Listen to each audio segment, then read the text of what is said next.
Okay, so welcome back to this next video in which we are discussing cyclic AMP signaling. Okay, right, so we've now spent a lot of time looking at the GS cascade and looking at how the alpha S subunit of GS heterotrimeric G proteins can activate all 9 plasma membrane adenylyl cyclases when it's in the on state, i.e. it's got GTP bound to it.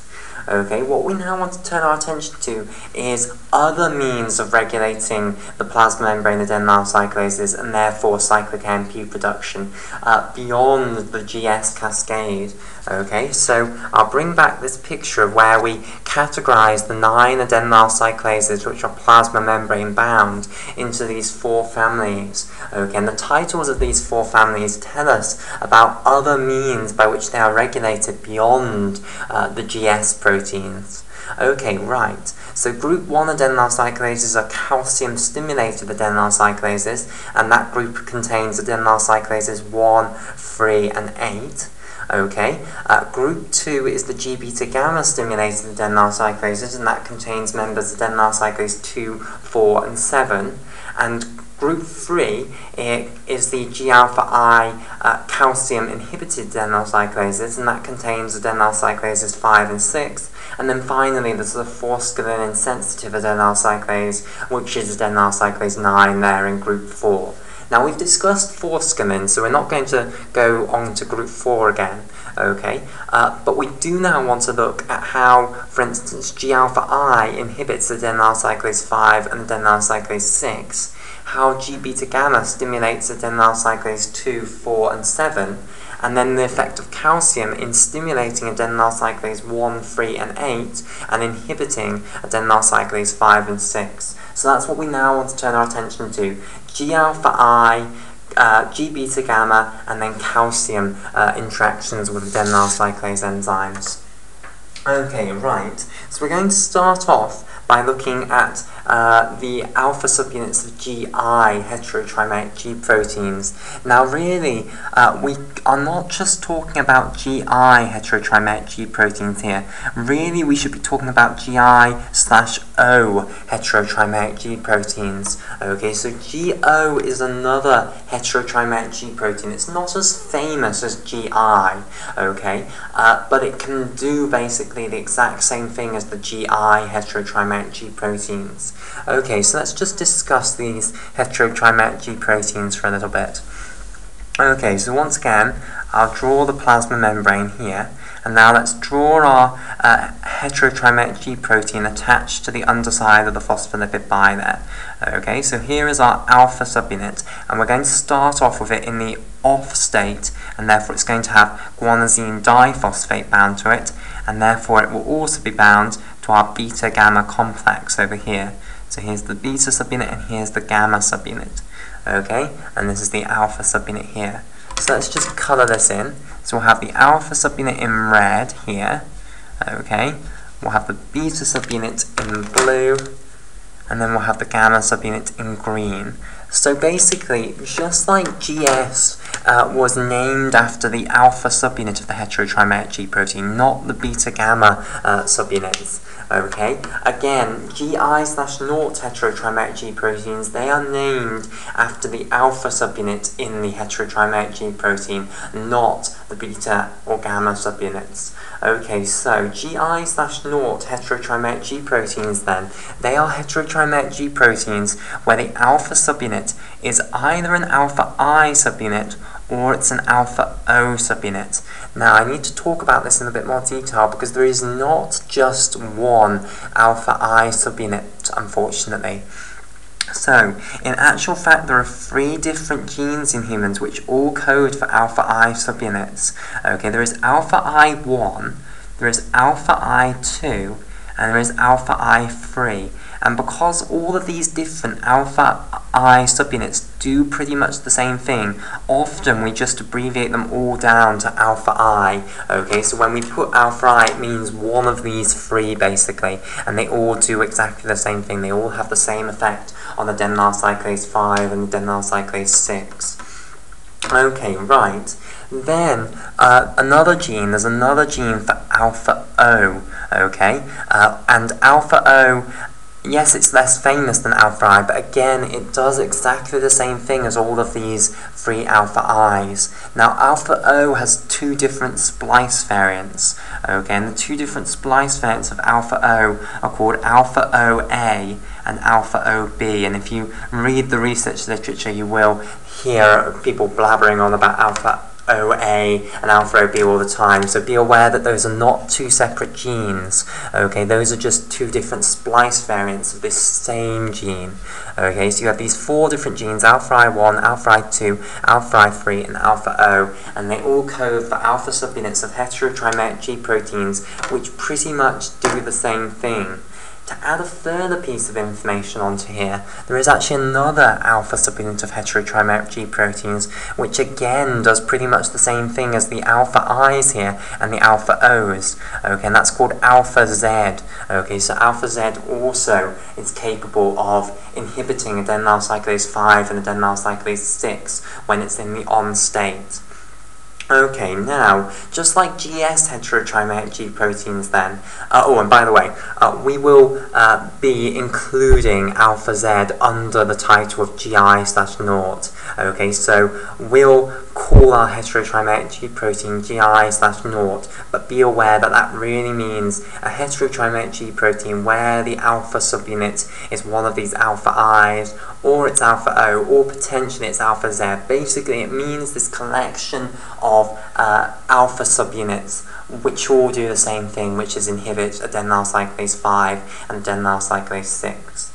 Okay, now, similar to the GS heterotrimeric G proteins then, there is a G protein coupled receptor, or rather there are loads of G protein coupled receptors which are capable of activating GI/0 heterotrimeric G proteins. Okay, so let me just squeeze this in here. So we'll put a G protein coupled receptor here, and this will be GI/0 coupled. Okay, or sorry, I should say GI/O coupled rather than GI/0. It is an O there, not naught. Okay, right. And a good example of a G protein coupled receptor which is GI/O coupled is the mu opioid receptor. Obviously an extremely important receptor. That, once the ligand has bound, and an exogenous ligand for that is obviously morphine, will go into the active conformation and bind to and activate these GI/O heterotrimeric G proteins. Okay, and then you'll have the alpha I/O subunit in the on state. So let me now just draw that. So after the G protein coupled receptor has acted on our GI/O heterotrimeric G protein, you'll then have your alpha I/O subunit in the on state here. So here's our alpha I/O, and now it will have GTP bound to it, and therefore it will no longer be bound to the beta gamma complex. So what can these alpha I/O subunits with GTP bound go and do? Well, basically they can go and inhibit adenylyl cyclase 5 and adenylyl cyclase 6. Okay, so this is a really important part to understand. G-alpha S subunits of heterotrimeric G proteins, they could activate all 9 plasma membrane bound adenylyl cyclase enzymes. Okay, the G-alpha I/O subunits in the on state are not capable of inhibiting all 9 plasma membrane adenylyl cyclases. They can only inhibit adenylyl cyclase 5 and adenylyl cyclase 6. Okay, so that's an important point to be aware of, that these cannot actually inhibit all adenylyl cyclase enzymes. Okay, so let's just draw quickly out our adenylyl cyclase enzyme. So here is the amino terminus or adenylyl cyclase enzyme. Here then is our first transmembrane domain here. Okay, so this is TMD1 here. Then after TMD1 we know that we have the C1a domain, which forms half of the catalytic domain of the enzyme. Then we have C1b. Then we have transmembrane domain 2 here. Okay, and then we have C2a here, which is dimerized with C1a, or at least that's the leading theory, that it's dimerized all the time, even before it's activated. And then here is the C-terminus here. Okay, so let's just colour in a few important bits here. So we'll colour in the C1A and the C2A domains that are dimerized together here. Okay, so basically what happens is the alpha I/O subunit in the on state can now bind to our C1A, C2A dimer, i.e. our catalytic domain of the adenylyl cyclase 5 and the adenylyl cyclase 6. And once this is bound here, what it does is it prevents the adenylyl cyclase 5 and adenylyl cyclase 6 being activated by GS. Okay, so it stops this adenylyl cyclase, these two types of adenylyl cyclase, from being activated by GS. Now, you might think that this could just be through a competitive interaction. Okay, maybe the way that the alpha I/O stops the adenylyl cyclase 5 and adenylyl cyclase 6 being activated by alpha S is that it prevents alpha S binding. It gets in the way, basically. However, it's not that. The alpha I/O subunit binds to a completely different side of the C1A, C2A dimer than the GS subunit, and in fact we believe the alpha S protein with GTP bound can still bind to the C1A, C2A dimer even when you have the alpha I/O subunit also bound to the C1A, C2A dimer. Okay, so the way that alpha I/O prevents the C1A, C2A dimer becoming activated by GS alpha subunits is not competitive, basically. It is that this binds to the C1A, C2A dimer, causes a change in conformation which promotes the inactive conformation. Okay, so the binding of the alpha I/O subunit of the GI/O heterotrimer G protein to the C1A, C2A dimer promotes the inactive conformation of this C1A, C2A catalytic domain. Okay, and to add to this, alpha I/O GTP binding to the C1A, C2A dimer is actually also capable of blocking forskolin activation. Okay, so it inhibits the activation of adenylyl cyclase 5 and adenylyl cyclase 6 by two things. Okay, firstly the G-alpha S subunit, and also by this drug forskolin. Now remember, forskolin bound in between the C1A and C2A domains and promoted that active conformation of the C1A, C2A dimer. Okay, basically it seems that the alpha I/O GTP complex is capable of promoting such an inactive conformation that actually not a single one of these is capable of actually overpowering that and activating the adenylyl cyclase 5 or adenylyl cyclase 6.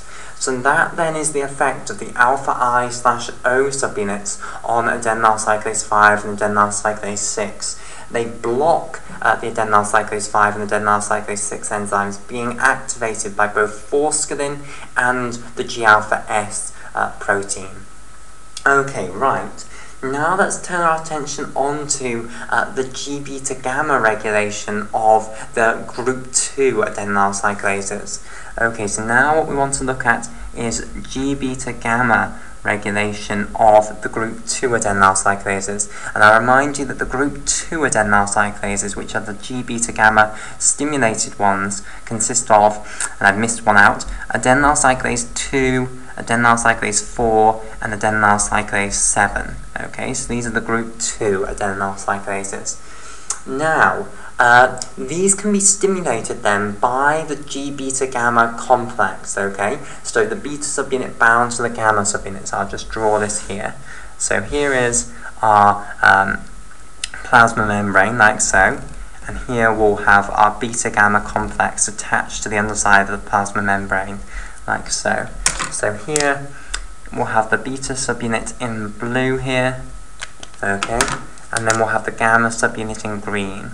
Now, G-beta gamma this beta gamma complex here, is not actually capable of activating the group 2 adenylyl cyclase enzymes on its own, okay? It's subtler than that. What I mean by that is if you just have the beta gamma subunits and you expose them to adenylyl cyclase 2, adenylyl cyclase 4, and adenylyl cyclase 7 enzymes, it does not actually cause the adenylyl cyclase to activate. What these can do is they can potentiate the activation given by G-alpha S. Okay, so G-alpha S is capable of activating these 3 adenylyl cyclases here. It binds to the C1a, C2a dimer and promotes an active conformation of that C1a, C2a dimer, and therefore activates these 3 adenylyl cyclases along with the other 6 plasma membrane adenylyl cyclases. In the case of these special group 2 plasma membrane adenylyl cyclases, we can make that activation even better by binding a beta gamma complex to the C1a, C2a dimer as well as the G-alpha S. So if you've got the G-alpha S bound here and then you bind a beta gamma complex onto it as well, the chance that the C1a, C2a dimer will be in the active conformation increases even more. The catalytic activity can actually be promoted by around 5-fold by the binding of the G-beta gamma complex, basically. Okay, so it can promote G-alpha S activation of these adenylyl cyclases by around 5-fold.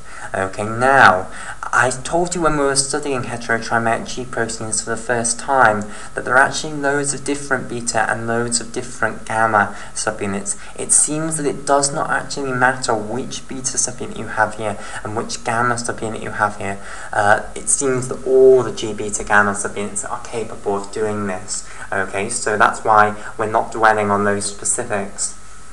Okay, right. Now, what does this actually mean for the regulation of cells which express these forms of adenylyl cyclase enzymes? Okay, well, bizarrely, this actually means that if you have a cell which expresses only these group 2 adenylyl cyclases, okay, you're actually going to end up getting a much bigger activation of adenylyl cyclase enzymes if you activate both GS-coupled G-protein-coupled receptors and GI-coupled G-protein-coupled receptors together, okay? And let me now explain why that is, because it needs an explanation. Okay, so what I am saying is if we've got a cell here, so let's say this is our cell, and it expresses group 2 adenylyl cyclases. Okay, so the main type of adenylyl cyclase that it has is group 2 adenylyl cyclases. So one of these forms here. Okay, and I'm just now demoting the group 2 adenylyl cyclase to being represented as that red blob there. Okay, right, now I am saying that we will get cyclic AMP production inside the cell if we activate GS-coupled G-protein-coupled receptors. So let's say this is a GS-coupled G-protein-coupled receptor. Okay, now that's obvious. We understand that. Okay, you'll get the GS cascade, which will activate these group 2 adenylyl cyclases. What I am now saying is that if you also activate other G-protein-coupled receptors, particularly GI/O coupled G-protein-coupled receptors, you will get an absolutely massive amount of cyclic AMP being produced if you activate both of these together, okay, rather than just the GS. Now, why am I saying that? Okay, well, basically, the main source of G-beta gamma subunits in the cell is GI/O heterotrimeric G proteins. Okay, so let me explain this in more detail. So, cells have a lot of heterotrimeric G proteins, okay, lots of these things, alpha, beta, gamma, okay. However, what sort of heterotrimeric G protein do they have most of? Well, the type they have absolutely loads of are GI/O heterotrimeric G proteins, i.e. the most common type of heterotrimeric G protein that the cell has is this form where the alpha subunit is alpha I/O. compared with alpha I/O, alpha S and alpha Q and the other ones, alpha 12 and alpha 13, those are much, much rarer, okay? The main type of heterotrimeric G protein which cells have is alpha I/O, okay? Now that means that if you want to produce a huge number of beta-gamma complexes, what is the best way of producing a lot of beta-gamma complexes? Is it activating GS-coupled G-protein-coupled receptors, or is it activating GI/O coupled G-protein-coupled receptors? Well, of course, if you activate the GS-coupled G-protein-coupled receptor, you will produce some beta-gamma complexes, but not that many, because there aren't actually that many GS heterotrimeric G proteins. If you activate GI/O coupled G-protein coupled receptors, you can produce an absolutely huge amount of beta-gamma complexes because there are so many more GI/naught heterotrimeric G proteins that you can actually activate. Okay, so basically, if you activate this one and this one together, this one will provide the alpha S GTP subunits to actually activate the group 2 adenylyl cyclase primarily. Okay, or will produce a little bit of beta gamma, the same amount as it produces of the alpha S, but that beta gamma isn't that much. It's not really that much enough to have a big effect on our group 2 adenylyl cyclase, because the affinity for the beta gamma complex to bind to the adenylyl cyclase is much lower than the affinity of the alpha S GTP subunit to bind. Okay, so even though you've got the same amount of alpha S GTP as you've got beta gamma being generated by these GS coupled G protein coupled receptors, the alpha S is much more efficacious basically at binding to the group 2 adenylyl cyclase. So that's enough to actually have the alpha S effect on the adenylyl cyclase, but the beta gamma that you produce isn't really enough to actually produce a significant effect because it doesn't bind as well.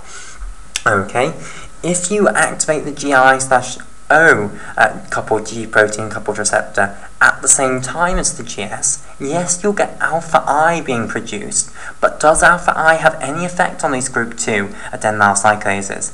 No, is the answer.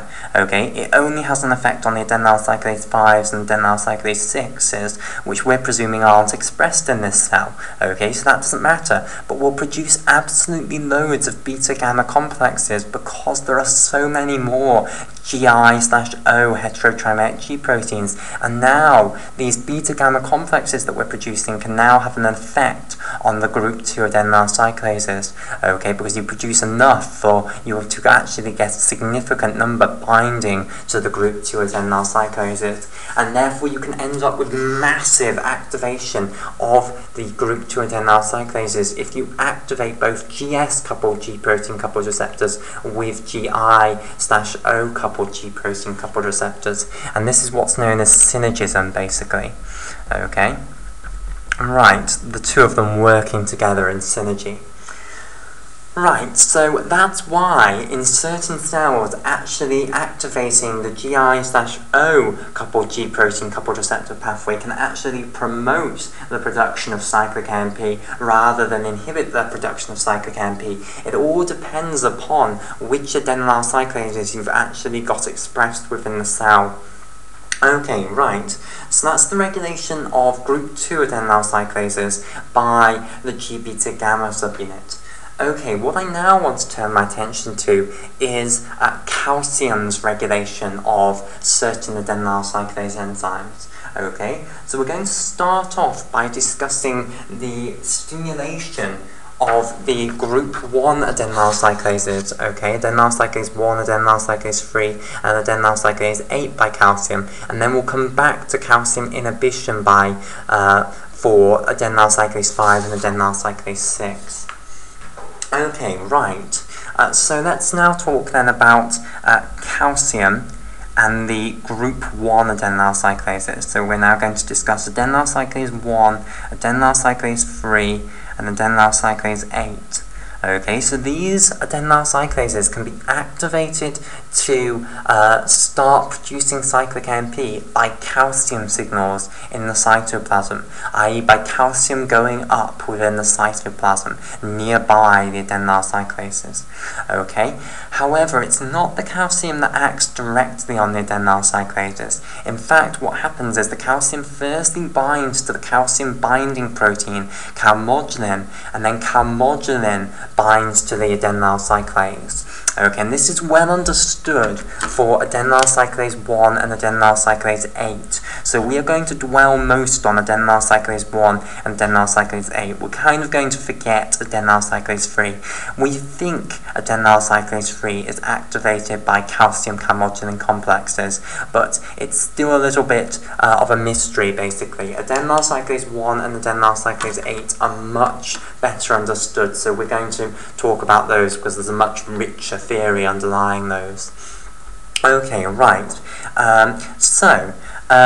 Let me firstly talk to you then about calmodulin, because this is going to be really important that we have a decent understanding of what calmodulin is, because the calcium acts on these adenylyl cyclases by binding to calmodulin firstly, and then the calmodulin acting on these adenylyl cyclases. So really, these group 1 adenylyl cyclases, they're really calcium calmodulin stimulated adenylyl cyclases. Okay, right. So calmodulin has two states. There is the state in which it is not bound to calcium. Okay, and this is what's known as apocalmodulin. Okay, and for short, calmodulin is usually abbreviated to CAM, like so. Capital C, lowercase a, capital M. Okay, now let me draw you a little picture of apocalmodulin. Okay, so apocalmodulin has these two lobes, one called the N lobe, the other called the C lobe. Okay, so this can be the N lobe, and this is the C lobe. Okay, and the two lobes are linked by this linker in between. Okay, and you can see that in the apocalmodulin state, the two lobes are sort of hunched over, basically. It's sort of got a curvature to this linker here. The two lobes are bent back towards one another. Okay, and each one of these lobes here, the N lobe and the C lobe, has two calcium binding sites, basically. So to the N lobe you can get two calciums binding, one in here and one in here. To the C lobe you can get two calciums binding, one in here and one in here. Okay, now that's the state of calmodulin when you have no calcium bound to any of these calcium binding sites. If calcium now does bind to those 4 calcium binding sites, then this converts into what's called a calcium calmodulin complex.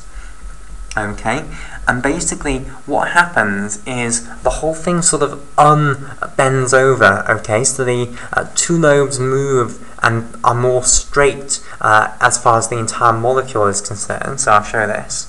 So now we don't have that hunching over anymore. They're not bent back towards one another.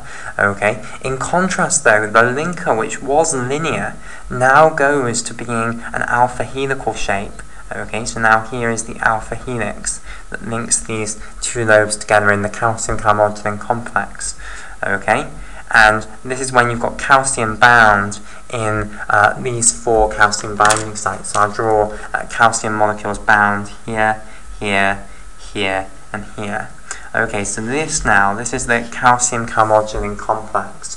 Okay, so the big change then that has occurred is that the molecule is no longer hunched over like this, and now you've got that alpha helical portion linking the two lobes of the calmodulin together. Okay, so to convert an apocalmodulin molecule into a calcium calmodulin complex, then you need to bind 4 calcium ions to these 4 calcium ion binding sites. Okay, right. Then what can happen is this calcium calmodulin complex can go on and activate adenylyl cyclase 1, adenylyl cyclase 3, we believe, and adenylyl cyclase 8. Okay, but we're only going to look in detail at how this works for adenylyl cyclase 1 and adenylyl cyclase 8, because it's much better understood for those two than it is for adenylyl cyclase 3. Okay, right. So let me show this on the next page then. So let's start with adenylyl cyclase 1 then. So basically, the calcium calmodulin complex in adenylyl cyclase 1 binds to the C1b domain. In fact, I can show it on this picture here. So if we have our adenylyl cyclase enzyme here, here is our C1b domain after the C1a domain here. So in pink here, this is the C1b domain.